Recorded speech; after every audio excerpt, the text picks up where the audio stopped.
Welcome to food doctor and magnetron therapy centre. మనము ఈరోజు రకరకాల పాదాలు అది ఎలా పడతాయో చూద్దాము. ఇది నార్మల్గా పడే పాదం అండి. ఇది ఫ్లాట్ ఫుట్, పూర్తిగా ఆనుతుంది. ఇది హై ఆర్చ్, కొంచెమే ఆనుతుంది.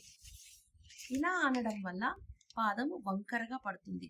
ఇది న్యాచురల్గా న్యూట్రల్గా పడే కాలు. ఇది ప్రొనేషన్ కాలు, ఇది సుపినేషన్ కాలు, అంటే లోపలికి బయటికి పడుతుంది అన్నమాట. ఇలా పడడం వల్ల మనకి వెయిట్ అనేది పాదంలో ఈక్వల్ గా డిస్ట్రిబ్యూట్ కాదు. దీనివల్ల ఫ్యూచర్ లో ప్రాబ్లమ్స్ వస్తాయి. చెప్పులు అనీవన్ గా అరగడం వల్ల ఫ్యూచర్ లో ఎలాంటి ప్రాబ్లమ్స్ వస్తాయి మనం ఒకసారి చూద్దాం.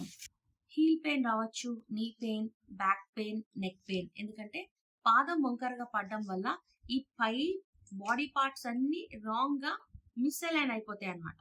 అయితే ఈ వంకరగా పడుతున్నాయి కదా, కాళ్ళు స్ట్రైట్ గా కాకుండా వంకరగా పడుతున్నాయి కదా, ఇలా పడకుండా స్ట్రైట్ గా చేయడానికి మనం పాదానికి స్కానింగ్ తీసి కంప్యూటరైజ్డ్ మోడిఫికేషన్స్ చేసి ఇన్సోల్ అనేది తయారు చేస్తాం. ఈ ఇన్సోల్ అనేది వాడటం వల్ల కాలు వెనక నుంచి చూసినప్పుడు స్ట్రైట్ గా పడుతుంది. అలాగే బాడీ పాస్చర్ అనేది స్ట్రైట్ గా మారుతుంది.